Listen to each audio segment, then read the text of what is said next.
ថ្ងៃនេះមកដល់ទៅពាំងតម្រៃស្រះតម្រៃអន្លង់តម្រៃនេះបានមកប្រោះព្រំយកដូវអឺ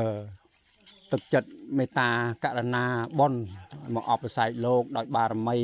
ដោយឧបបារមីដោយបរមត្តបារមីដែលខ្ញុំបានសន្សំហើយក្នុងជាតិនេះក្តីក្នុងជាតិមិនមានទីបំផុតក្តីក្នុងសង្សារៈនេះមកប្រោះព្រំណាស្ដេចតម្រៃយសទ្ធវរៈនេះណាដែលពលឹងលោកនៅទីនេះ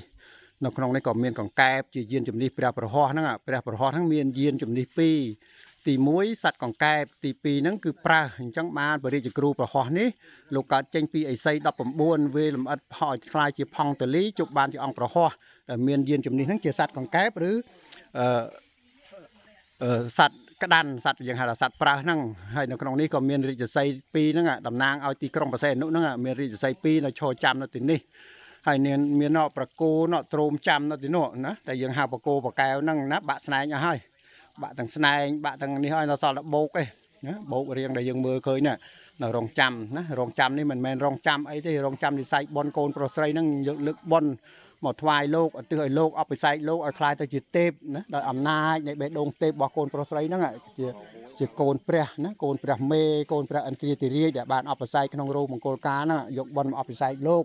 ណានាំពួកលោកតជើងគឺប៉ុណ្ណឹងទៅកាន់ទេវលោកវិញអញ្ចឹងថ្ងៃនេះខ្ញុំបានមកបំពេញបេសកកម្ម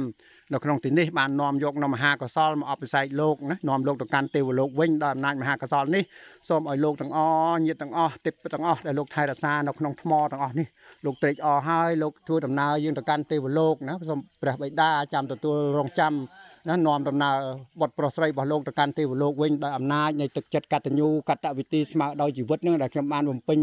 26ឆ្នាំនេះគឺខ្ញុំប្រមូលបុណ្យទាំងអស់យកមកអភិសេកលោកណាស្រង់លោកចេញពីស្រះពីតពាំងពាយអើយនេះដែលជាតពាំងពាយរបស់រាហូអសុរិនហ្នឹង